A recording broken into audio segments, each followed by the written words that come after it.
हम स्टार्ट करते हैं। मंगलाचरण करेंगे। नमो अरिहंताणम, नमो सिद्धाणम, नमो आयरियाणम, नमो उवज्झायाणम, नमो लोये सव्यसाहुणम, मोक्ष मार्गस्य नेतारम, भेतारम कर्म भूव्रताम, ज्ञातारं विश्वतत्त्वानां, वन्दे तद्गुणलब्धे, वन्दे तद्गुणलब्धे। त्रैकाल्यं द्रव्यषट्कं, नवपदसहितं जीवषट्कायलेस्या, पञ्चान्यचास्तिकाया, व्रतसमितिगतिज्ञानचारित्रभेदा, इत्येतन्मोक्षमूलम् त्रिभुवन महिते प्रोक्तमर्हद्भिरीशे, प्रत्येति श्रद्धाति स्पृशति च मतिमान् यः स वै शुद्धदृष्टिः। सिद्धे जयप्रसिद्धे चौविहाराहणाफलं पत्ते, वन्दिता अर्हन्ते गुच्छम् आराहणाकंसो, उज्झोवणमुज्झवणम् निवाहणं साहणं चणेक्षणं, दंशणाचरितं तवाणुमाराहणां झड़िया। हम दूसरे अध्याय का पाठ करते हैं।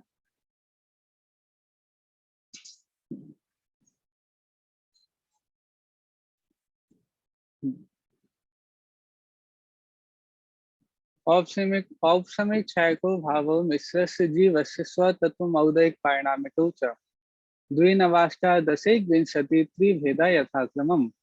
सम्यक् तो चारित्रे ज्ञान दर्शन दान लाभ भोगोपभोग वीर्याणि च, ज्ञान दर्शन लब्धय चतुस्त्री त्रि पंचभेदः सम्यक् तो चारित्र संयमा संयमाश्च। गति कषाय लिंग मिथ्या दर्शना ज्ञान संयता सिद्धलेस्या, चतुश्चतुस्त्रय कैकैकैक षड्भेदः। जीव भव्या भवित्वानि च उपयोगो लक्षणं, सा दुविधोश्च चतुर्भेदः। संसारिणो मुक्ताश्च समनस्का मनस्कः, संसारिणस्त्रिशस्थावरः, पृथिव्यप्तेजो वायु वनस्पतयः स्थावरा।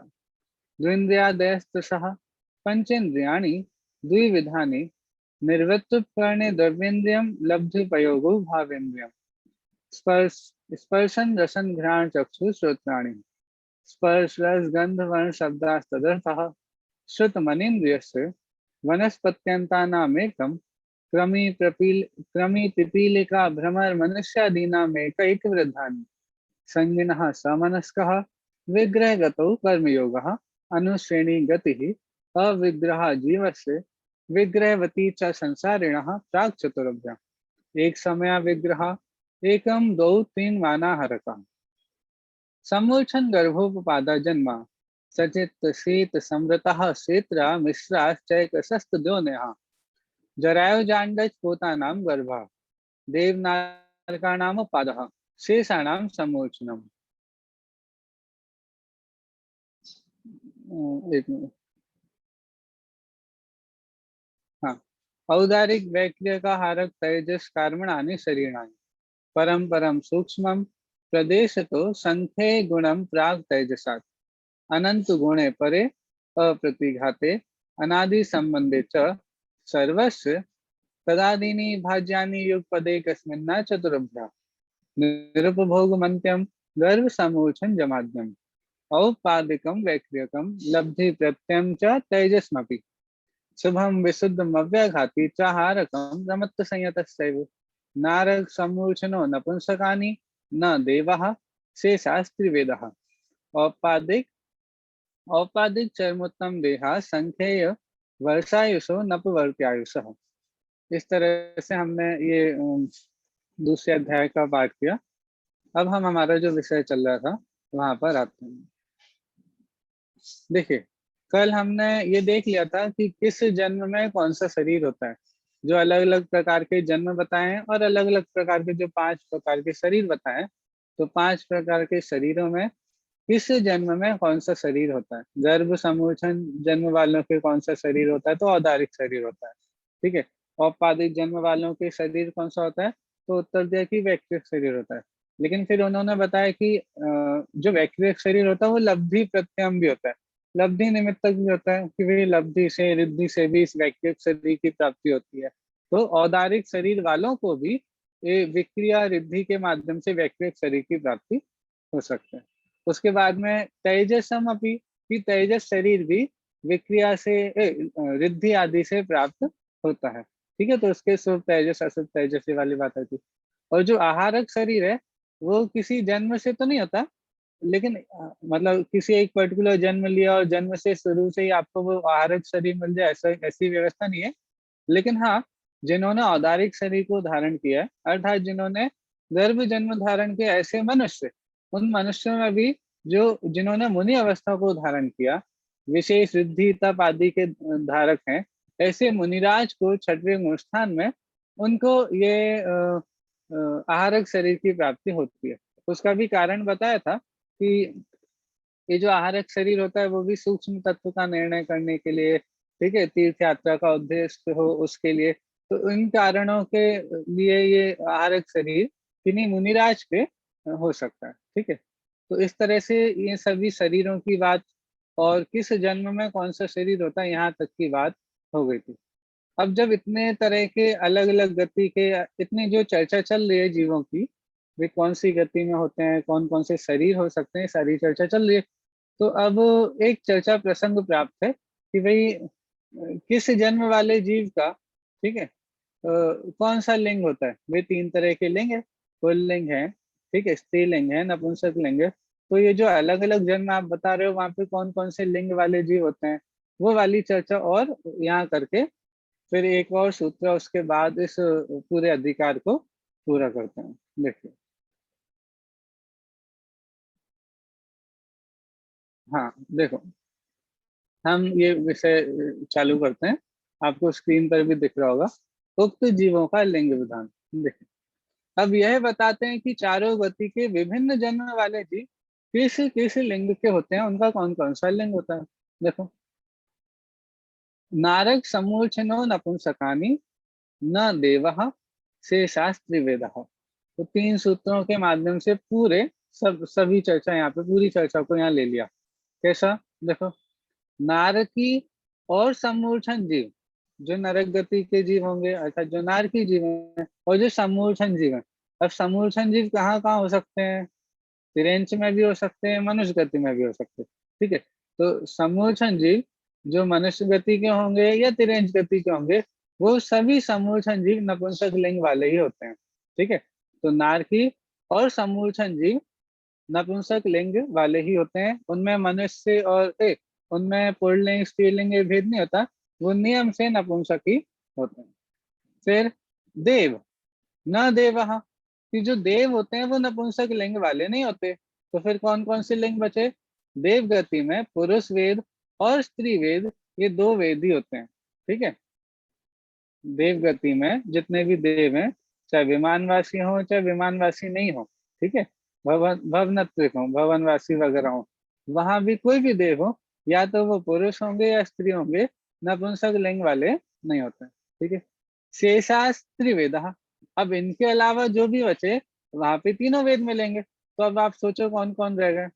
नारकी को आपने ले लिया, समूर्छन जन्म वाले आपने ले लिए, देवों को आपने ले लिया, अब कौन बचे। हाँ, तो अब जो भी चीज बचे वो सभी, जो गर्भज मनुष्य हो गए, गर्भज त्रियंश हो गए, ठीक है, वो सारे जीव वो तीनों वेद वाले होते हैं। देखो, नारकी, देव तथा समूर्छन जीवों के सिवा शेष जीव अर्थात गर्भज त्रियंश तथा मनुष्य तीनों वेद वाले होते हैं।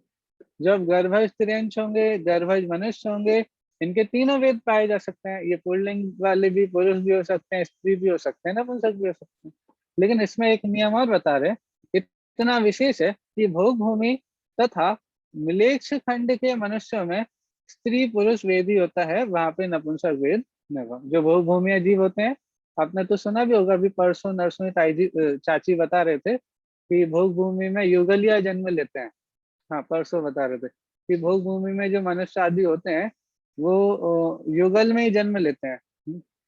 जब उनकी संतान उत्पत्ति होती है उसके तुरंत बाद उनका मरण भी हो जाता है। तो लेकिन होते वहां पे स्त्री और पुरुष ही हैं, वहां पे नपुंसक आदि का विधान ही नहीं है। तो ना तो भूभूमि में और ना ही मिलेच्छ खंडों में स्त्री और वेद ये विधान होता है, नपुंसक का विधान होता है। वहां पे सभी जीव स्त्री या पुरुष ही होते हैं। ठीक है। इस तरह से सिर्फ ये 3 छोटे से सूत्रों में देखो सूत्र कितने संक्षिप्त होते हैं ना, और संक्षिप्त होते हुए भी वो अपनी पूरी बात कहने में समर्थ होते हैं। तो संक्षिप्त भी है लेकिन उन्होंने फिर भी अपनी पूरी बात यहाँ पे कह दी कि कौन सी गति में कौन से जन्म वालों के कौन कौन से शरीर होते हैं, कौन कौन से लिंग होते हैं, वो सारी बात यहाँ पे हो गई। ठीक है। चलिए, ये नीचे बहुत अच्छा एक आत्मा ही है शरण दादा की, छोटे दादा की पुस्तक है। उसमें से एक बहुत इम्पोर्टेंट और बहुत अच्छा यहाँ पे एक कोटेशन दे रहे हैं। कोटेशन तो नहीं, एक पैराग्राफ ही है पूरा। देखिए पढ़ते हैं। देखिए, आपको स्क्रीन पर भी दिख ही रहा होगा। अरिहंत सिद्ध आचार्य उपाध्याय और सर्व साधु ये सब क्या है? आखिर एक आत्मा की ही अवस्था है ना। एक निज भगवान आत्मा के आश्रय से ही उत्पन्न हुई अवस्थाएं है ना। तो फिर हम इनकी शरण में क्यों जावे? हम तो उस भगवान आत्मा की ही शरण में जाते हैं जिसकी ये अवस्थाएं हैं, जिसके आश्रय से ये अवस्थाएं उत्पन्न हुई हैं। सर्वाधिक महान, सर्वाधिक उपयोगी, ध्यान का ध्येय, श्रद्धान का श्रद्धेय एवं परम शुद्ध निश्चय नय रूप ज्ञान का ज्ञेय तो निज भगवान आत्मा ही है। उसकी शरण में जाने से ही मुक्ति के मार्ग का आरंभ होता है, मुक्ति मार्ग में गमन होता है और मुक्ति महल में पहुंचना संभव होता है। देखो, तो सब आत्मा, अरिहंत सिद्ध आचार्य उपाध्याय साधु, ठीक है, ये जितनी भी अवस्थाएं, पंच परमिष्टि की जो अवस्थाएं, ये सब किसके हैं? सब आत्मा की हैं अवस्थाएं। इसीलिए आत्मा ही है सर। ये तो आचार्य कुंद कुंद देव की मूल गाथा है। अरिहंत सिद्ध आचार्य उपाध्याय साधु ये सब क्या है भाई? एक आत्मा की तो अवस्था है। कोई भी अवस्था देखो, अरिहंत सिद्ध आचार्य उपाध्याय साधु, हम जिनकी उपासना करते हैं वो किसकी अवस्था है? वो किसके आश्रय से उत्पन्न हुई है? तो वो सारी की सारी अवस्थाएं, जितनी भी पूज्य अवस्थाएं, जितनी भी विश्व में जितने भी पूज्य पद हैं, पूज्य अवस्थाएं हैं, वो सारी की सारी उन जीवों के प्रकट होते हैं जिन्होंने अपने आत्मा का आश्रय लिया। ठीक है। तो वो शिक्षा भी तो यही दे रहे हैं कि भाई जिस प्रकार हमने अपनी आत्मा का आश्रय लिया है और इस अवस्था को प्राप्त किया है, उसी प्रकार से आपको हमारा आश्रय नहीं लेना है, आपको भी अपने आत्मा का ही आश्रय लेना है। और आत्मा का आश्रय लेते ही आप भी इस अवस्था को प्राप्त कर लेंगे। ठीक है। एक हम्म,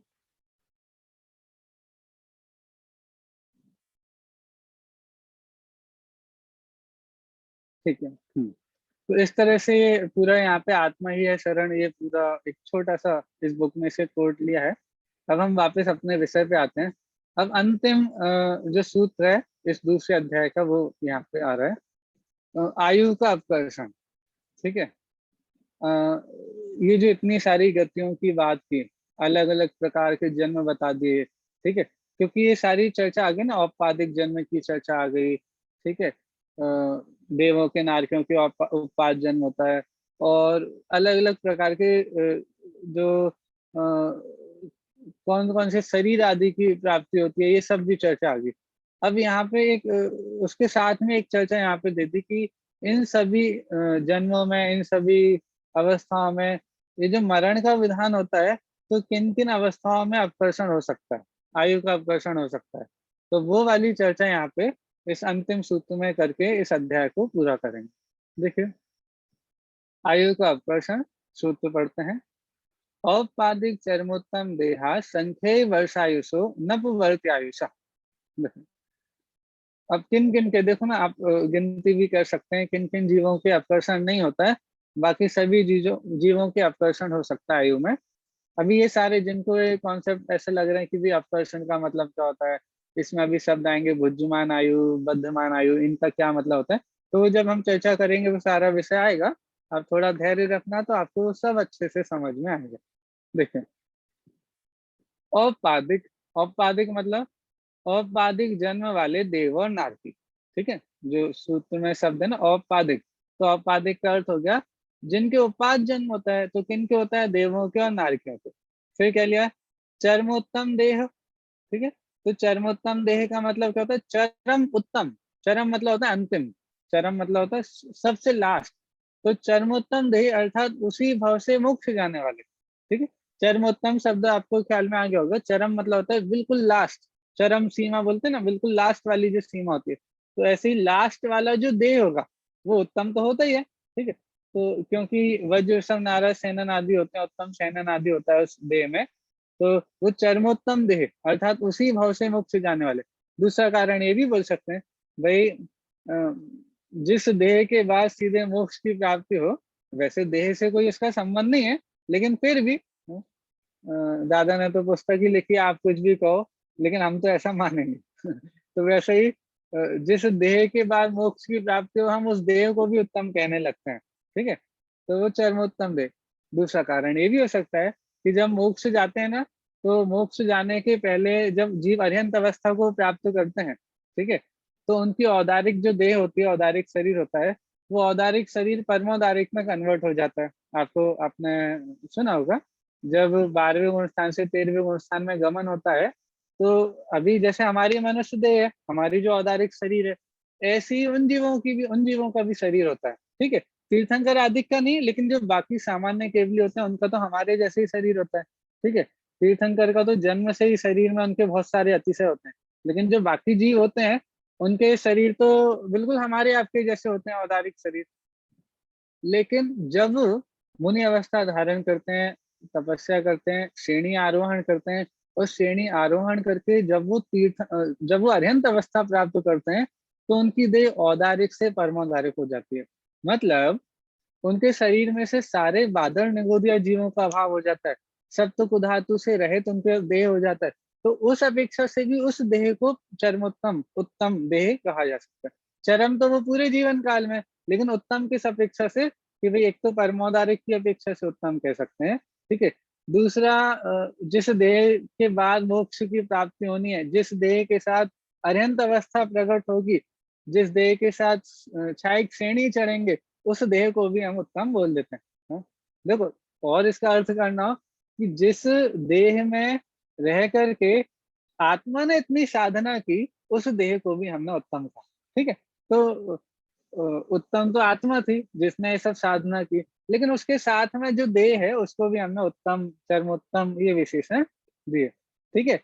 मूल में इसका सामान्य अर्थ तो हम इतना ही करते हैं कि जिस देह के बाद उसी भाव में उस भाव से मुक्त होगा, उस देह को हम चरमोत्तम कहते हैं, ठीक है। देखिए, और किनका बोला चरमोत्तम देह के बाद? असंख्य वर्ष आयुष, ठीक है। उत्तम सेनन ये वाले भी ले लिए, उत्तम सेनन, हाँ जी। ये केवल बादर निगोदीय जीवों का अभाव होता है या सूक्ष्म निगोदीय जीवों का भी हाँ, अभाव हो जाता है शरीर नहीं, से? अकेले बादल निगोदय जीवों का, सूक्ष्म निगोदय जीवों का अभाव नहीं हो सकता, क्योंकि वो तो किसी के आड़े नहीं आते ना। सूक्ष्म निगोदय जीव कौन? जो किसी से रुकते नहीं, जो किसी को रोकते नहीं। अब किसी से नहीं रुकते, वज्र से भी नहीं रुकते, तो वो तीनों लोकों में ठसाठस हर जगह भरे हुए हैं, कहीं से भी गमन हो जाएगा, उनको कोई नहीं रोक सकता। हवा हवा से उड़ते नहीं, पानी में बहते नहीं, अग्नि में जलते नहीं, ऐसे जीवों को सूक्ष्म बोला है, तो वो है ही सूक्ष्म ना। जी। और जैसे सामान्य केवली होते हैं तो उनका भी परमोदारिक शरीर हो जाता है या सिर्फ तीर्थंकर ये केवली तो का ही होता है? नहीं, जब वो अरिहंत अवस्था प्रकट होती है, अरिहंत अवस्था प्रकट होती है ना, तो 12वें गुण स्थान से 13वें गुण स्थान में आते हैं, तब सभी जीवों के जो भी 12वें से 13वें में आएंगे, उनको औदारिक शरीर परमोदारिक में कन्वर्ट होता ही होता है, ये तो जी। नियम है, ठीक है। फिर हाँ ठीक है, तो चरमोत्तम देह वालों की भी नहीं होगा। फिर क्या लिया? उत्तम सहनन वाले, जिनका सहनन उत्तम होता है, ठीक है। तो वो उत्तम सहनन वाले जीवों के भी आयु का अपकर्षण नहीं होता है। और असंख्यात वर्ष की आयु वाले भोग भूमिया जीवों की भुज्यमान आयु का अपकर्षण नहीं होता। अभी भुज्यमान आयु क्या होती है ये हम देख लेंगे, अभी आप इतना समझ लो कि उनकी भी आयु का अपकर्षण नहीं होता, ठीक है। तो इस तरह से इतने लोगों के, इतने जीवों के आयु का अपकर्षण नहीं होता। किन किन के? देवों के, नारकियों के। आपने देवगति की जो आयु बांध ली और वहां पहुंच गए और आपका जन्म हो गया, देवगति में जन्म हो गया, उसके बाद फिर आपकी आयु कम ज्यादा नहीं होगी। नारकी में भी ऐसे होगा। जिनका चरमोत्तम देह, अब उनकी आयु कैसे कम होगी, उनको तो उसी भाव में मोक्ष जाना है, तो आयु खत्म होगी और वो तो मोक्ष चले जाएंगे। ठीक है, तो जितनी आयु उनकी रहती है उतनी ही उनको वो रहेगी। ठीक है। ऐसे ही उत्तम शयनन वाले और जिनकी असंख्यात वर्ष की आयु होती है, ऐसे भोग भूमि जीव, इनके भुज्यमान आयु का अपकर्षण नहीं होता। शेष जीवों की भुज्यमान आयु का भी अपकर्षण होता है। बुद्धिमान आयु का भी अपकर्षण होता है। भी शब्द लगा दिया, इसका क्या होता है कि बद्धमान आयु का तो अपकर्षण होता ही होता है, वो तो सबके होता है, लेकिन इनके शेष जीवों की बुद्धिमान आयु का भी अपकर्षण होता है। अभी क्या होता है ये हम देखेंगे, आगे वो विषय आ रहा है। उक्त संदर्भ में आज से 35 वर्ष पहले, ईस्वी सन 1978 में मैंने अपने क्रमबद्ध पर्याय नामक ग्रंथ में लिखा था, जो इस प्रकार है। अभी सारी चर्चा बुद्धिमान आयु क्या होती है, बुद्धिमान आयु क्या होती है, ये सब हम देखते हैं। आयु तो आपको पता है ना, 4 प्रकार की आयु होती है। ठीक है, मनुष्य, तिर्यंच, देव और नरक। ठीक है, 4। हम गति भी बोलते हैं, लेकिन गति और आयु का अंतर हम पहले देख चुके हैं, जब हमने औदय भाव आदि की चर्चा की थी, वहां पे लिया था वो। तो यहाँ पे आयु शब्द लिया। ठीक है, जो आयु की बात है, तो आयु 2 प्रकार की होती है। ठीक है, ये जो 4 आयु हमको बंधती है, जैसे अभी वर्तमान में हमारी मनुष्य आयु चल रही है। ठीक है, तो देव आयु होती है, तिरंच हम देखते हैं उनकी तिरंच आयु चल रही है। ठीक है, तो ऐसे ये जो 4 आयु होते हैं, ये भी 2 प्रकार के होते हैं सारी। कौन कौन से? एक है बुद्धिमान आयु और दूसरा है बद्धमान आयु। अभी क्या होते हैं, जिस आयु को जीव वर्तमान में भोग रहा है उसे बुद्धिमान आयु कहते हैं। जो भोग रहा है वो बुद्धिमान, जिस आयु को वर्तमान में भोग रहा है वो हो गई बुद्धिमान। अभी हमारी बुद्धिमान आयु कौन सी है? सभी की मनुष्य आयु। हमारी जो अभी वर्तमान में आयु चल रही है ना, कौन सी आयु चल रही है? मनुष्य आयु। तो ये हमारी होगी बुद्धिमान आयु। और जो आयु तो बंध गई, पर जिसका उपभोग अगले भाव में होगा उसे बद्धमान आयु कहते हैं। दोनों में अंतर आपको ख्याल में आ गया होगा। देखो, ऐसा हो सकता है कि अभी किसी के सिर्फ बुद्धिमान आयु हो और अभी बद्धमान आयु उसके हो ही ना। देखो, हम इस बात को समझते हैं, आपको 2 बातों में अंतर समझ में आ गया होगा। जो हमारी आयु अभी वर्तमान में चल रही है वो तो हो गई बुद्धिमान आयु, जिसे भोगा जा रहा है, जिस आयु को हम भोग कर रहे हैं वो आयु हो गई बुद्धिमान आयु। और जो आयु भोगेंगे, बंध गई है, अभी बंध गई है लेकिन अभी भोगना चालू नहीं किया है, वो जब उसका उदय आएगा, जब हमारा इस आयु से मरण होगा, इस वाली आयु हमारी पूरी होगी, ये वाली आयु वर्तमान आयु पूरी होगी, और जब हम अगली गति में पहुंचेंगे, वहां जन्म होगा, तब से उसका उदय चालू होगा। लेकिन जब तक उसका उदय चालू नहीं हो रहा लेकिन बंध तो गई, तो वो उतने टाइम तक क्या कहलाएगी? बद्धमान आयु। ठीक है, आयु बंध गई है और उसका उदय नहीं आया है, अभी वो हमारे साथ में है, बस आयु बंधी हुई है। ठीक है, वो कर्म परमाणु, आयु कर्म के परमाणु हमारे साथ बंधे हुए हैं, उसको कहते हैं बद्धमान आयु। नाम तो उसका भी आयु है। ठीक है, तो वो हो गई बद्धमान आयु। ठीक है, चलो मैं आपको एक एग्जाम्पल देता हूँ। आयु कर्म का है तो वैसे ही एग्जाम्पल देंगे, जो काम आयु कर्म करता है। आयु कर्म क्या करता है? आयु कर्म का एग्जाम्पल आपको याद है किसी को? आयु कर्म का काम क्या होता है? जेल का। जेल का, बिल्कुल सही। तो हम भी जेल का एग्जाम्पल लेते हैं। जैसे एक तो हो गए हम जेल में हैं, वर्तमान में यदि हमको जेल में डाल दिया जाए और हम जेल में हैं, वहां पे हमारी पनिशमेंट चल रही है, तो जो व्यक्ति जेल में बैठा हुआ है उसकी पनिशमेंट चल रही है, वो तो उसकी हो गई बुद्धिमान, बुद्धिमान जेल। ठीक है, क्योंकि वो वर्तमान में जेल के दुख को भोग रहा है, तो वो हो गई उसकी बुद्धिमान सेंटेंस, पनिशमेंट। ठीक है, और मान लो एक जीव है, उसने कोई क्राइम किया था। ठीक है, अब उसको कोर्ट ले गए। ठीक है, और उसको पनिशमेंट सुना दी गई है। ठीक है, क्या हुआ? अभी इसके क्राइम के बेसिस पे गई, लेकिन अभी इसको जेल नहीं भेजा। उसको जेल भेजेंगे कि भाई अब तुम्हें 8 साल के लिए इस पर्टिकुलर जेल में जाना है, और तुम्हें उस जेल में पहुंचने का टाइम पीरियड है, मतलब इस तारीख तक तुम्हें जेल ले जाएंगे। कहीं कहीं ऐसा भी होता है कभी कभी कि जैसे ही सजा सुनाई सीधे ही ले जाते हैं। ठीक है, लेकिन कभी कभी ऐसा नहीं होता है। जैसे इनकम टैक्स वगैरह के जो केसेस होते हैं, ठीक है, जो सिविल केसेस होते हैं उनकी अलग चीज है, लेकिन जो सिविल के अलावा जो रेवेन्यू डिपार्टमेंट के जो केसेस होते हैं, वहां पे ऐसा होता है कि आपने कोई क्राइम किया होगा, ठीक है, फिर उसकी और भी बहुत सारे लीगल प्रोसीडिंग्स होती हैं, फिर आपको उसकी सजा मिल जाती है, लेकिन फिर आप उसमें और केस कर सकते हो, कुछ कर सकते हो, तो उसमें थोड़ा टाइम पीरियड लग जाता है। तो वैसा एग्जाम्पल समझ लेना कि आपको सजा सुना दी गई है, थोड़ा टाइम पीरियड मिला है, और उसके बाद आपको जेल में जाना है।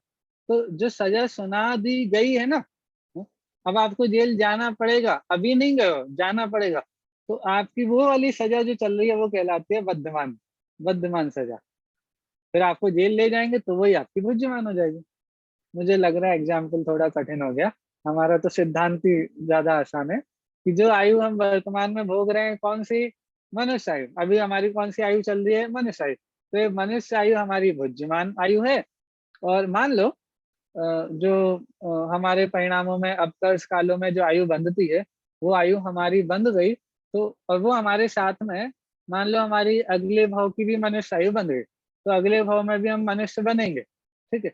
लेकिन अभी तो हमारी मनुष्य आयु जो चल रही है वो अभी वर्तमान वाली चली, अगले भाव में जो हम मनुष्य बनेंगे बनेंगे वो आयु हमारे साथ है, लेकिन अभी उसका उदय चालू नहीं हुआ, उसका उपभोग अभी चालू नहीं हुआ, तो वो कहलाती है वर्धमान आयु, ठीक है। तो इन दो आयु में आपको अंतर समझ में आ गया होगा।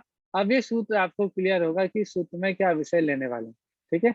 एक हो गई बुद्धिमान आयु वर्तमान की, और बुद्धिमान आयु अगले भाव की। देखिए क्या कह रहे हैं, वर्धमान आयु की स्थिति में तो सभी का अपकर्षण हो सकता है, पर बुद्धिमान आयु का अपकर्षण उक्त सूत्र में कथित जीवों के मुख्य रूप से नहीं होता है, यह बताना उक्त सूत्र का उद्देश्य है। क्या कह रहे हैं कि भाई जो वर्धमान आयु है उसका तो अपकर्षण आदि होता रहता है, भाई जैसे अपकर्ष कालों में आयु बनती है, ठीक है, त्रिभाग में आयु बनती है मनुष्यों के, ठीक है, तो वहां पे सिस्टम सीधा सा है कि आपके 8 मौके मिलते हैं, आयु बंधन के 8 मौके होते हैं। तो पहले मौके में आयु बन जाए, ठीक है, मान लो आपको स्वर्ग की आयु बन गई, ठीक है, और आपको स्वर्ग की 10 सागर की आयु बन गई, ठीक है, आपके अच्छे परिणाम थे, निर्मल परिणाम थे, स्वभाव परिणाम थे, तो उससे आपको जो आयु बंधी, उससे आपको स्वर्ग की आयु बंधी, और आपको 10 सागर इतने काल की आयु आपको बन गई। अब पहले मौके में ये स्थिति थी, जब अगला मौका आया जो आयु बंधन का काल होता है, तो अगले मौके में अब आयु तो बंध ही गई आपकी, लेकिन अब क्या हो सकता है कि आपके परिणामों के निमित्त से वो जो 10 सागर की आयु है ना, उसमें कम भी हो सकती है और ज्यादा भी हो सकती है। ये तो पक्का रहेगा कि आप स्वर्ग में ही जाने वाले हो, लेकिन वो जो 10 सागर जो पहली बार में बन गई थी, वो उतनी की उतनी रहे ये जरूरी नहीं है। उसमें अपकर्षण भी हो सकता है, उत्कर्षण भी हो सकता है, बढ़ भी सकती है और घट भी सकती है। अपकर्षण मतलब अप मतलब कम होना, अपकर्षण होना मतलब कम होना, उत्कर्षण का मतलब होता है बढ़ना, ठीक है। तो भुज्यमान आयु तो अपकर्षित भी हो सकती है और उत्कर्षित भी हो सकती है, इसमें दोनों काम हो सकते हैं। सॉरी, बद्धमान आयु में तो दोनों काम हो सकते हैं, ठीक है। तो वो दूसरा मौका जब आया, तो वो आपकी 10 सागर की क्या आपके परिणाम कैसे थे, ज्यादा अच्छे नहीं थे, तो मान लो उस समय आपकी 10 सागर की आयु, देव गति की आयु, वो 10 सागर से 5 सागर हो गई। फिर अगला मौका आया तो आपके परिणाम फिर अच्छे हो गए, तो वो 2 सागर से फिर 8 सागर हो गई, फिर 8 सागर से 10 सागर हो गई, फिर 10 सागर से फिर 5 सागर हो गई। ये 8 मौके जो बनते हैं, उसमें आपकी आयु कम ज्यादा हो सकती है, वही की वही भी रह सकती है और कम ज्यादा भी हो सकती है। वो सब डिपेंड करता है कि हमारे कैसे परिणाम है, और हमारे परिणामों के माध्यम से वो जो बंधी हुई आयु है, जो वर्धमान आयु है, उसमें भी कम ज्यादा हो सकता है, अपकर्षण उत्कर्षण हो सकता है, ठीक है। तो वही कह रहे हैं कि वर्धमान आयु की स्थिति में तो सभी का अपकर्षण हो सकता है, पर जो भुज्यमान आयु है उसमें इन जीवों के जो अभी नाम ऊपर दिए थे, इनके अपकर्षण नहीं होता है। हमारे तो पुराण में भी एग्जाम्पल है, वो देखिए एग्जाम्पल यहाँ पे बता रहे हैं। राजा श्रेणिक ने 35 सागर की नरकायु की स्थिति बांधी थी। आपको याद है जब उन्होंने यशोधर मुनिराज के गले में मरा हुआ सर्प डाला था, ठीक है, तो वो तो एक मुनिराज के ऊपर उपसर किया था, लेकिन उनके मन में इतना तीव्र क्रोध, इतनी तीव्र कषाय थी कि जितने भी जैन साधु होंगे, मैं सबको यहाँ से हटाना चाहता हूँ, मतलब सामने एक दिगंबर जैन मुनि देखे थे, उनका अनादर किया, लेकिन परिणामों में समस्त जिन शासन की अवमानना थी, समस्त जिन शासन का अनादर था। ठीक है, समस्त दिगंबर मुनिराज भगवंतों की अनादर का भाव था, अवमानना का भाव था, उनके प्रति उपसर्ग करने का भाव आ गया था। एक मुनिराज दिखे, एक मरा हुआ सब दिखा, उसके माध्यम से तो वो परिणाम प्रकट हुआ, एक के प्रति प्रकट हुआ, लेकिन कसाय बहुत तीव्र थी। ठीक है, ये बात मैं इसीलिए बोल रहा हूँ। हमारे पुराणों में, कथाओं में हमको ऐसे बहुत सारे रेफरेंस मिलते हैं जहाँ पे 700 मुनिराजों पे भी उपसर्ग किया, और 700 मुनिराजों पे उपसर्ग करने वाले जी तीसरे चौथे नरक जा रहे हैं, और वहां पे एक मुनिराज के गले में मरा हुआ सर्प डाला, और उस भाव से उनको 7वें नरक की आयु बन गई। तो एक ने तो 700 मुनिराज को घानी में पेल दिया, जिनसे उनका मरण भी हो गया, उसको तीसरा चौथा नरक, और एक ने एक मुनिराज के ऊपर मरा हुआ सर्प डाला, उसको 7वें नरक की आयु बन गई। तो ऐसा क्यों? क्यों भैया, बाहर की जो अवस्था आपको दिखाई दे रही है, उससे बंधन नहीं हुआ। बाहर की जो कसाय दिखाई दे रही है, तो कसाय की प्रवृत्ति दिखाई दे रही है, बाहर की जो भी अवस्था दिखाई दे रही है, उस बाहर की अवस्था से कर्मों का बंधन नहीं होता। कर्मों के बंधन का संबंध हमारे परिणामों से होता है। ठीक है, तो राजा सैनिक का परिणाम ऐसा था कि समस्त जिन शासन के जितने भी फॉलोअर्स हैं, उन सभी के प्रति उनको कसाय भाव था।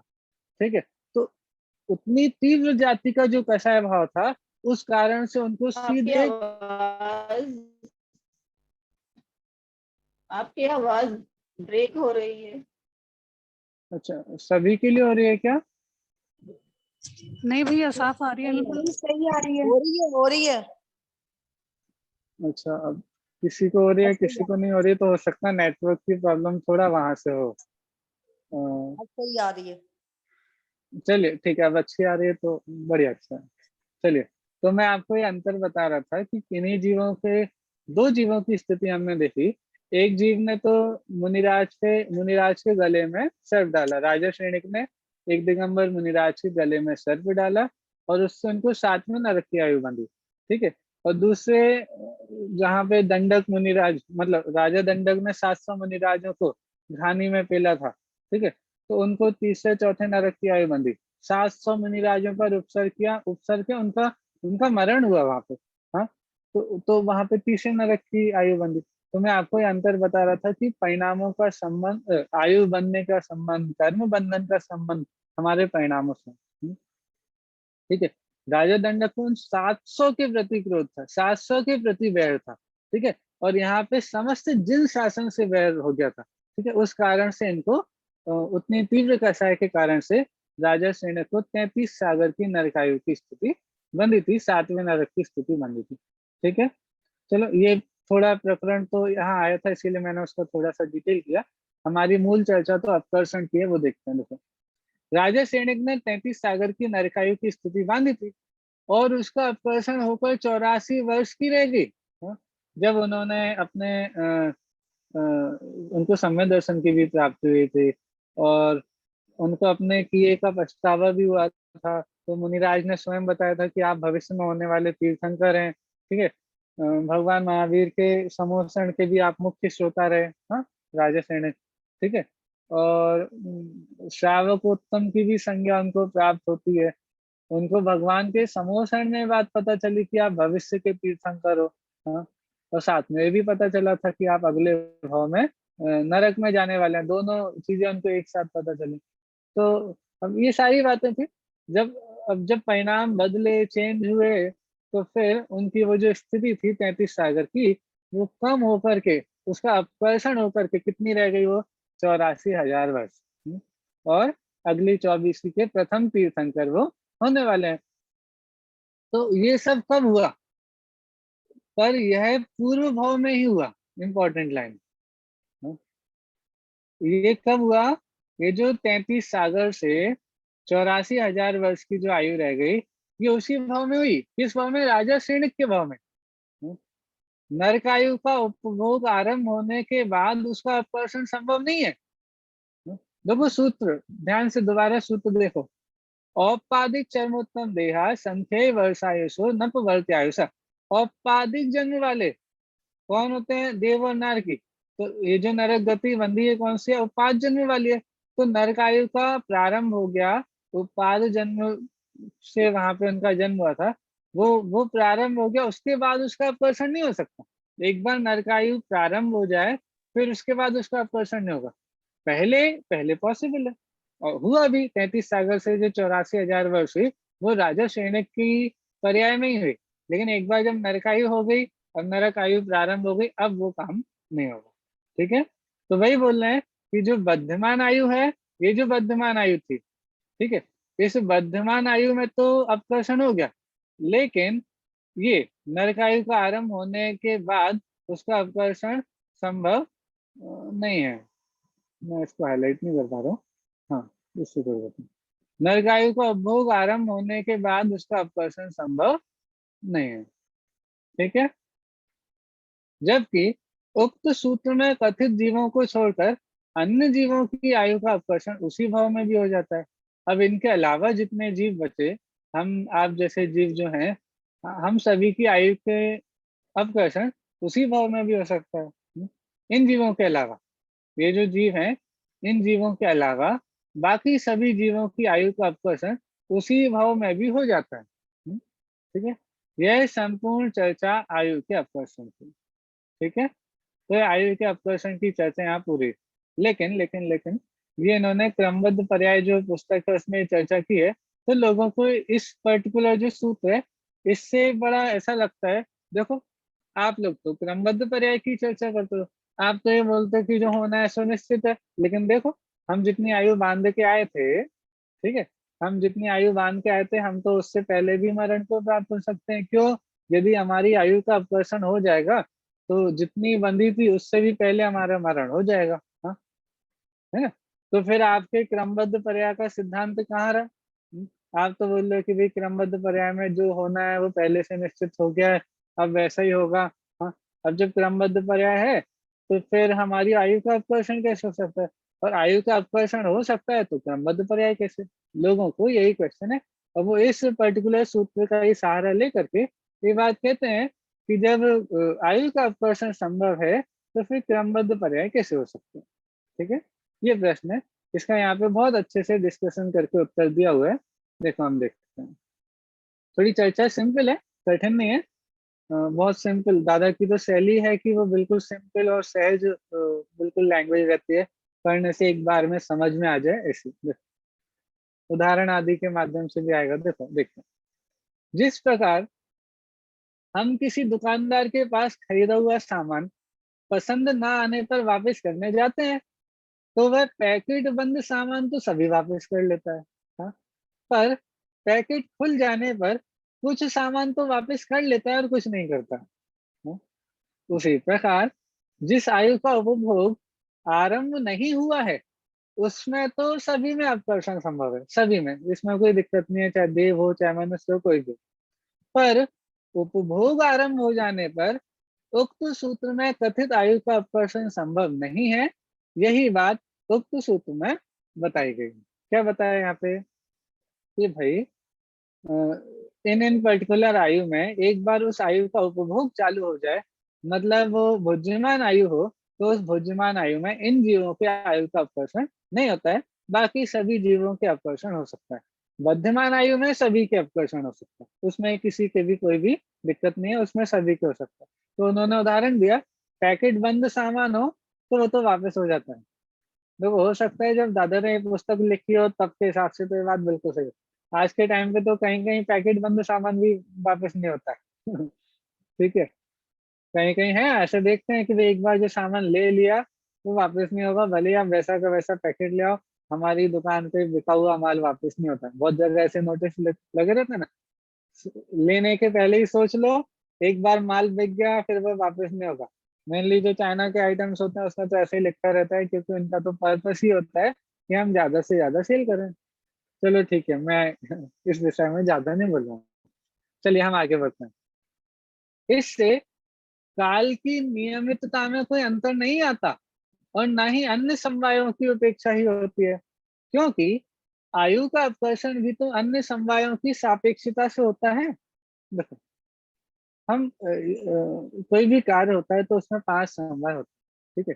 हमारे जीव के जो परिणामों में जो भी उथल पुथल हो रही है, जो भी चेंजेस हो रहे हैं, यहाँ भी 5 समवायों की चर्चा साथ में आती है, ठीक है। तो निमित्त के रूप में जो नियामक निमित्त कारण होता है वो हम कर्मों को देखते हैं।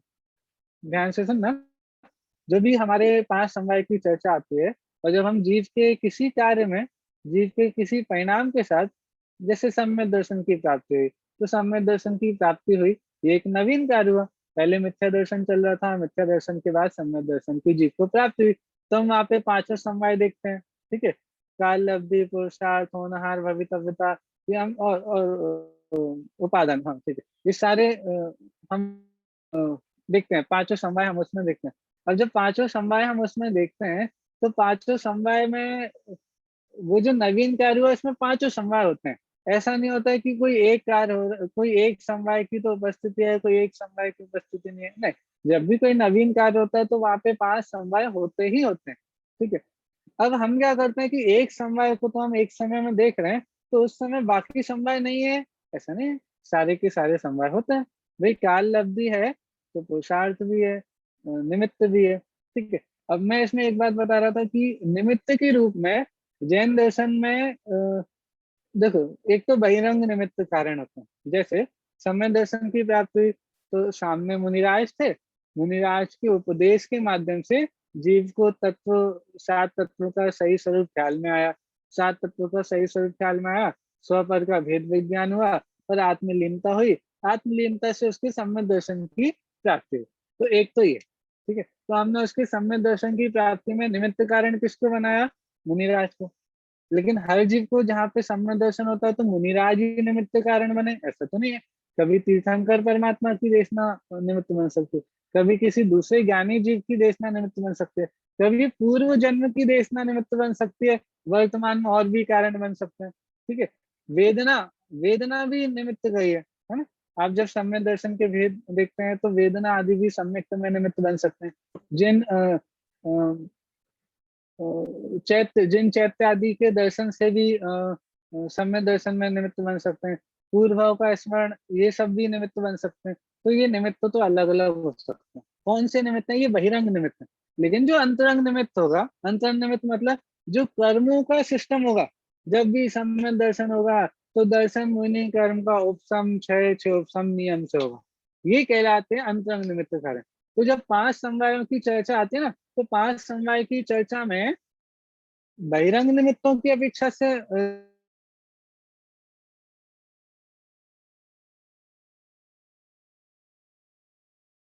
आवाज नहीं आ रही।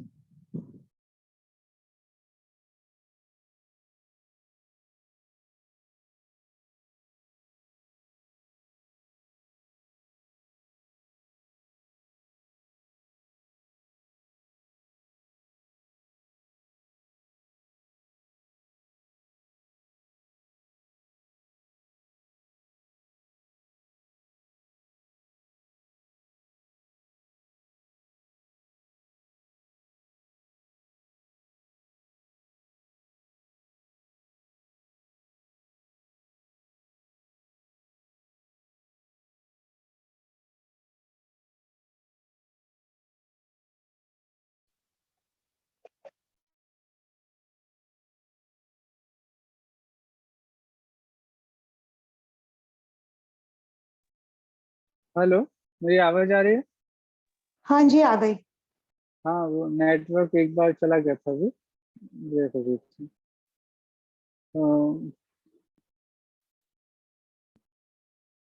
मानसी जी, आप होस्ट बन गए हैं तो आप मुझे वापस होस्ट बना दीजिए, जिससे मैं स्क्रीन शेयर कर पाऊँ। आंटी जी, हाँ, फिर जब कोई निकल जाता है तो फिर कोई भी होस्ट बन जाता है, शायद जूम का ही सिस्टम है, तो आपको मुझे वापस होस्ट बनाना पड़ेगा।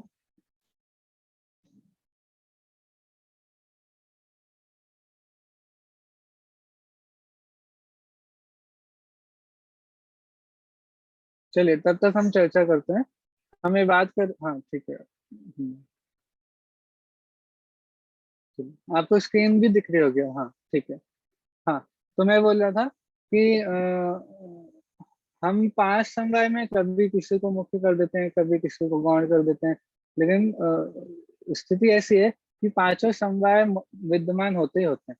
हमारा कोई प्रयोजन हो सकता है और उस प्रयोजन के कारण से हम किसी पर्टिकुलर एक समवाय की मुख्यता से कथन करें, लेकिन जब भी कार्य होता है, जब भी कोई नवीन कार्य होता है, तो वहाँ पे पांचों के पांचों समवाय विद्यमान होते हैं।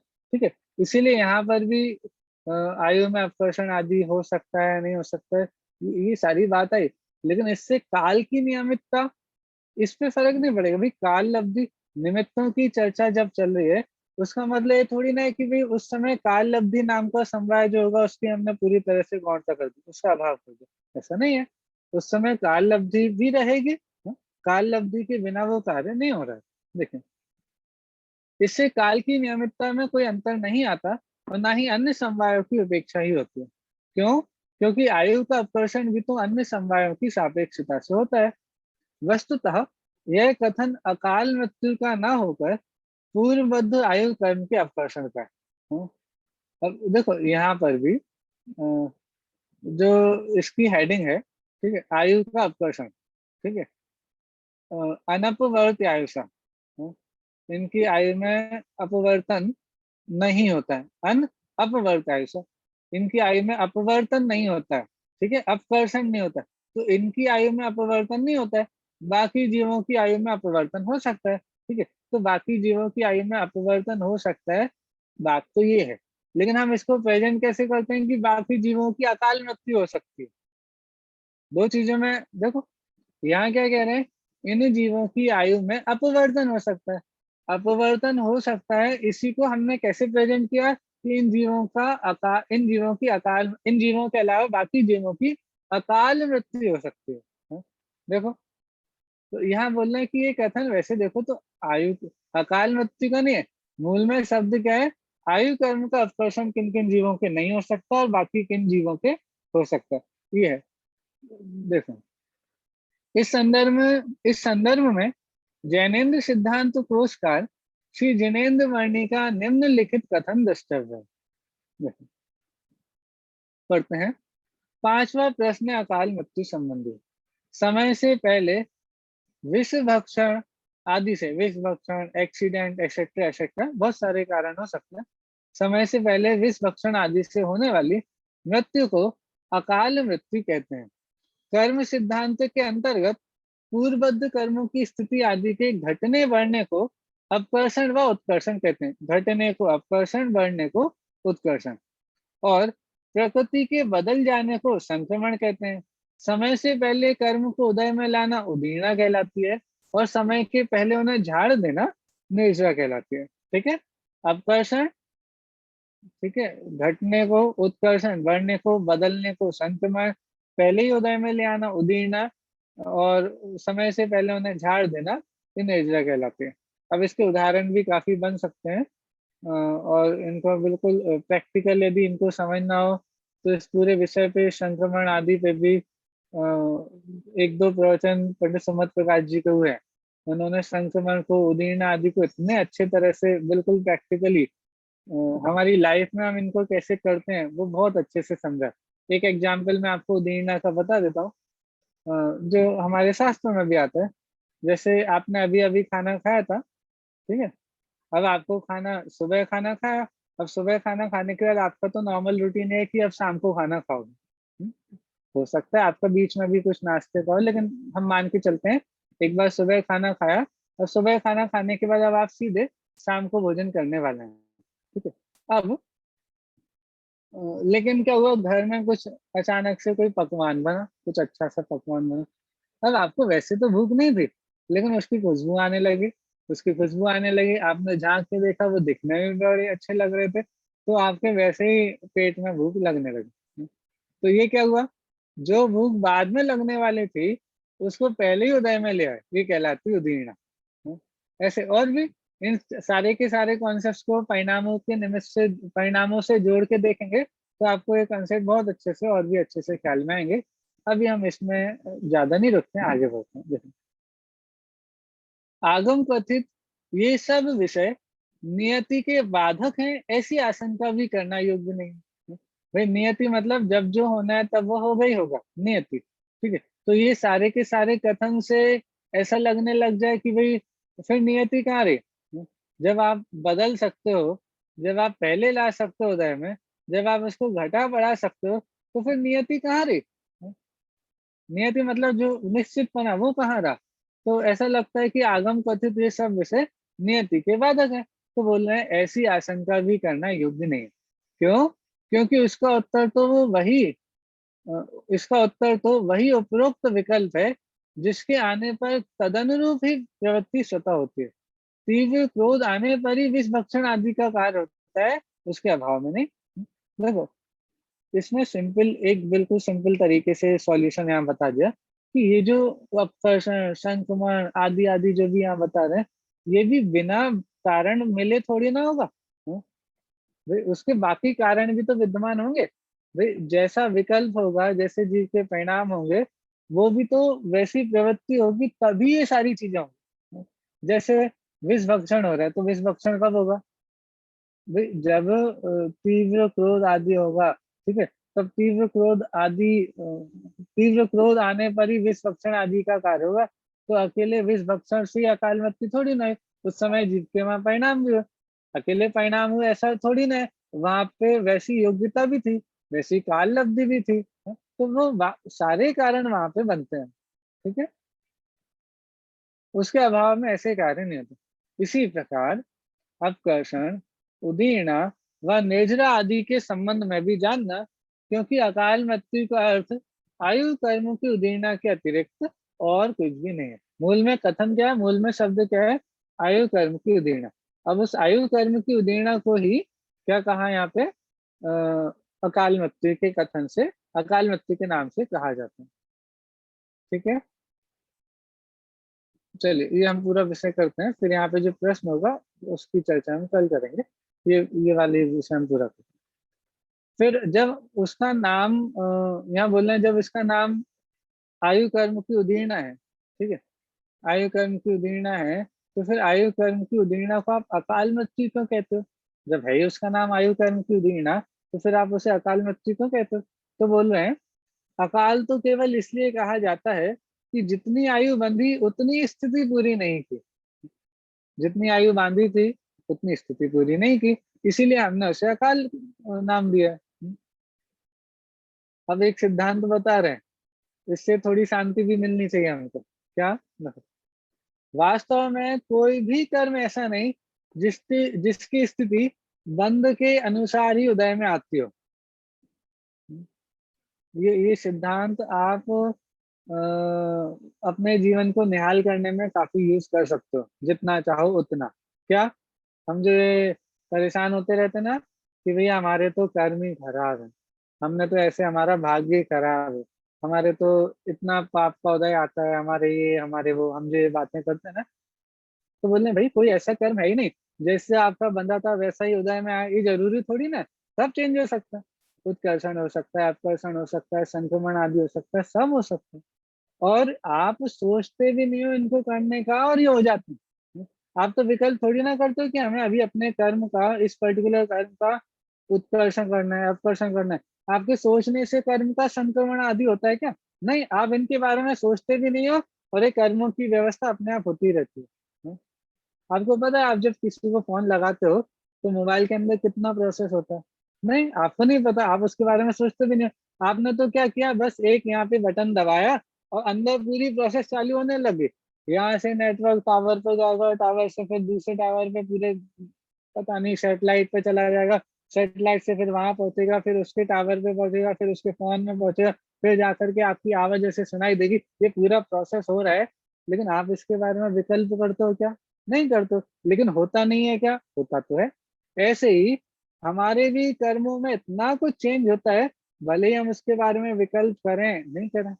जैसा कर्म बंधा था वैसा ही उदय में आना हो, कोई जरूरी नहीं, ठीक है। तो वास्तव में कोई भी कर्म ऐसा नहीं जिसकी स्थिति बंध के अनुसार ही उदय में आती हो, जिसकी स्थिति बंध के अनुसार ही उदय में आती है।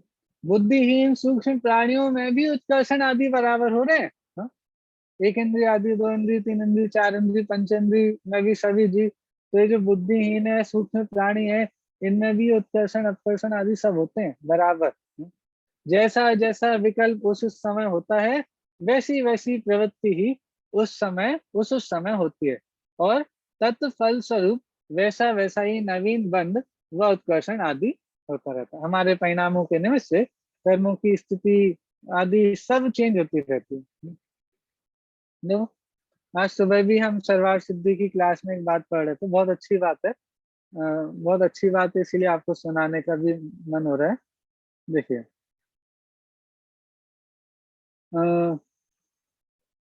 हम जो शाता अशाता कर्म, वेदनीय कर्म की चर्चा आती है। वेदनीय कर्म के दो भेद होते हैं, शाता वेदनीय और अशाता वेदनीय। ठीक है, तो बहुत अच्छा विषय पंडित जी ने लिया था सुबह कि हम जैसा वेदन करते हैं ना, उस अनुसार वो शाता अशाता नाम पाते। उदाहरण दिया कि जैसे किसी की 1 करोड़ की संपत्ति थी। अब 1 करोड़ की संपत्ति थी या 1 करोड़ की इसकी इनकम होगी, मान 1 करोड़ की इनकम किसी की थी। अब उसकी 1 करोड़ की इनकम से कम होकर के 1 लाख की इनकम हो जाए, तो बड़ा कितना दुखी होगा, वो बहुत दुखी होगा, बड़ा दुखी होगा। और किसी की 1,000 रुपए महीने की इनकम थी, अब उसकी 1,000 रुपए की इनकम से बढ़ करके 1 लाख रुपए महीने की इनकम हो जाए, तो अब उन दोनों जीवों की इनकम कितनी है? 1 लाख रुपए महीने की। एक की पहले 1 करोड़ थी, अब 1 लाख हो गई। दूसरे की पहले 1,000 थी, अब 1 लाख हो गई। ठीक है, अब लेकिन अभी वर्तमान में देखो तो स्थिति एक सी है, दोनों की 1 लाख रुपए महीने की इनकम।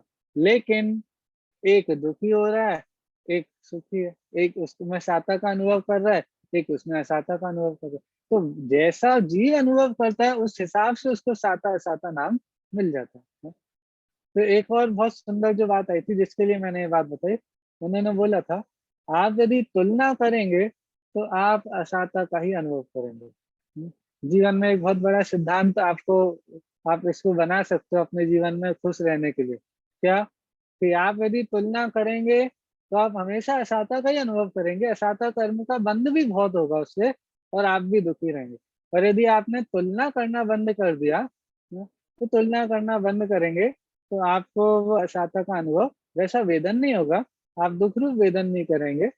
और ये सत वेदन भी है, सत वेदन को ही साता का वेदन कहा है। ठीक है, तो ये अच्छा पॉइंट था, इसीलिए मैंने आपको यहाँ बताया। चलिए, ठीक है, ये एक पैराग्राफ और है, इस और पढ़ लेते हैं। उत्कर्षण आदि के परिणाम कोई और हो और बंध के कोई और, ऐसा नहीं है। एक समय के जिस एक परिणाम या प्रवृत्ति से बंध होता है, उसी से उसी समय यथा योग उत्कर्षण अपकर्षण आदि भी होते हैं। अतः इनसे नियति बाधित नहीं हो सकती। देखो, विचार करना, एक समय का परिणाम है। देखो, परिणाम कितने स्ट्रांग होते हैं। अब वैसे तो हर द्रव्य का अपना अपना परिणमन अपनी योग्यता से होता है, लेकिन फिर भी निमित्त की मुख्यता से कथन कर रहे हैं। जीव का एक परिणाम, एक समय का जीव का एक परिणाम, उससे क्या क्या हो रहा है? नवीन कर्म का भी बंध होता है। ठीक है, अभी जैसा परिणाम किया, उस एक परिणाम से नए कर्म पुद्गलों का भी बंध होता है। ठीक है, प्रकृति प्रदेश स्थिति अनुवाद के साथ में उन कर्मों का बंध होता है। और उस एक परिणाम से ही पुराने जो कर्म पड़े हुए हैं, पुराने जो सत्ता में कर्म पड़े हुए हैं, उनकी भी स्थिति का अपकर्षण उत्कर्षण संक्रमण आदि ये सब चलता रहता है यथा। एक समय के जीव के परिणाम से भूतकाल का सिस्टम भी चेंज हो रहा है, और भविष्य के लिए भी नया बन रहा है। भूतकाल के जो बंधे हुए कर्म है, उनमें भी उत्कर्षण अपकर्षण आदि हो रहा है। ठीक है, और भविष्य के लिए भी नए कर्मों का बंध होता है जीव के एक परिणाम से। लेकिन इससे नियति बाधित नहीं होती। जब जैसा जो होना है वो होना है। केवली भगवान के ज्ञान में तो केवली भगवान सर्वज्ञ है, सर्व को जानते हैं, तीन काल की समस्त पर्यायों को जानते हैं, समस्त द्रव्यों का सभी प्रकार का परिणमन जानते हैं। जैसा होना है वैसा जानते हैं, जैसा वो जानते हैं वैसा होना, ये कह सकते हैं, लेकिन सिद्धांत तो समझना, वो जानते हैं इसीलिए वैसा होगा ऐसा नहीं। वैसा होना था, जो जो जैसा होना है वैसा ही वो जानते हैं, तो इसमें क्या दिक्कत है? ठीक है, तो अब वही प्रश्न आगे यहाँ पे लेने वाले हैं कि थोड़ी ये चर्चा और आएगी। इसकी चर्चा हम कल ही चालू करेंगे, अभी तो हमारा समय हो गया। मुझे एक सूचना आपको और देनी थी, उसकी मैं कल अच्छे से सूचना दे दूंगा। अब आज हमारा समय हो गया, और मैंने ग्रुप पे भी काफी बार 2-4 बार उसके पोस्ट किए हैं एक मंगलायतन से, तीर्थधाम मंगलायतन से मंगल विद्यापीठ की पाठ योजना पाठशाला चालू हो रही है। बिल्कुल बेसिक लेवल से स्टार्ट है, और बेसिक लेवल से स्टार्ट होते होते आगे की लेवल के लिए भी है। मतलब मंगलायतन से आप लोग सचिन पंडित जी को जानते होंगे, सचिन पंडित जी मंगलायतन, काफी लोग मंगल विद्यापीठ से जुड़े हुए भी हैं, लेकिन वो अभी जो क्लासेस चालू होने वाली हैं वो और सिस्टमेटिक तरीके से चालू होंगी। लाइव लेक्चर्स होंगे, लाइव मतलब ऑनलाइन ही होंगे, जूम पर ही होंगे। और हमारे जो मंगलार्थी भाई लोग हैं, हमारे मेरे बड़े सीनियर भाई होंगे, मेरे से कुछ जूनियर भी होंगे, तो काफी अच्छा अध्ययन, अपने अपनी फील्ड में प्रोफेशनल है। हाँ, वो लोग इन क्लासों को चलाएंगे, बहुत अच्छे से, बहुत इंटरेक्टिव होंगे। एक बहुत अच्छा फीचर उस क्लास का मैं आपको बता देता हूँ। अभी जैसे हमारी क्लासेस चलती हैं, एक क्लास में एक टीचर है, ठीक है। उन क्लासों में एक क्लास में 2 टीचर होंगे, ठीक है। बहुत सारे इंटरेक्टिव सेशंस भी होंगे, मतलब वो छोटे से लेके बड़ों तक के लिए सारी लेवल्स हैं। और एज के हिसाब से नहीं है, आप जितना जानते हैं उसके बेसिस पे आप उस लेवल में आ सकते हैं। आप अपने रिश्तेदारों में, अपने परिवारजनों में, जिन लोगों को भी जोड़ना चाहते हैं, उन लोगों को उससे जोड़ें। हम देखते ही हैं, जैसे कल भी संयम जी ने भी समय सार की क्लास ली थी, ताऊ जी ने भी अभी लिखा कि संयम जी का कल प्रवचन बहुत अच्छा रहा, सभी ने सराहना भी की, ठीक है। तो ऐसे ये जो यंग लोग जब पढ़ाते हैं, तो पता नहीं, थोड़ा हम लोगों को सुनने में भी थोड़ा अच्छा लगता है, ठीक है। तो ऐसे ही यंगस्टर्स ही वो पढ़ाएंगे क्लासेस को। सभी सभी प्रोफेशनल्स हैं, कोई सीए हैं, कोई डॉक्टर्स हैं, कोई अलग इंजीनियर्स हैं, कोई साइंटिस्ट हैं, ऐसे ऐसे टीचर्स हमारे हैं। वो सभी लोग पढ़ाएंगे। मंगलायतन से उन्होंने खुद ने पढ़ाई की है, बहुत अच्छे स्वाध्यायी जीव हैं, वो लोग क्लास लेंगे। तो आप लोग भी ज्यादा से ज्यादा लोगों को जोड़ें। आप इस तरह भी जोड़ सकते हैं कि भाई जो पढ़ाने वाले हैं, आप ऐसा नहीं कह सकते कि भाई ये तो धर्म की बातें हैं, तो ये हम लोग तो भाई आज मॉडर्न जमाने के हैं, ये वो ऐसी बातें लोग करते हैं। तो आप जो उनको ये भी बता सकते हो कि ये पढ़ाने वाले भी आप जैसे ही हैं। कोई एक हमारे भैया आईपीएस हैं, वो भी शायद क्लासेस को शायद लें, देखते हैं। लेकिन सभी प्रोफेशनल्स हैं जो इन क्लासों को कंडक्ट करने वाले हैं, और उनसे हम भी इंस्पायर हो सकते हैं, सीख सकते हैं। तो ये सूचना थी। उसकी और जानकारी मैं ग्रुप पे सेंड कर दूंगा, आप भी देखिए, और भी आप अपने परिचित लोगों को तो जरूर बताइए, ठीक है। समय मैंने आज काफी ले लिया है। जिनवानी स्तुति करते हैं और फिर संयम जी की क्लास हुई। निज निधि निज में बताई, यह अनंत उपकार है, उसके लिए जिन वाणी माँ को वंदना शत बार है। नमो अनंताणम, नमो सिद्धाणम, नमो आर्याणम, नमो ध्यानम, नमो लय शवसायम। सभी को सादर जय जिनेन्द्र। जय जिनेन्द्र। जय हिंद भैया जी। जय हिंद, जय हिंद।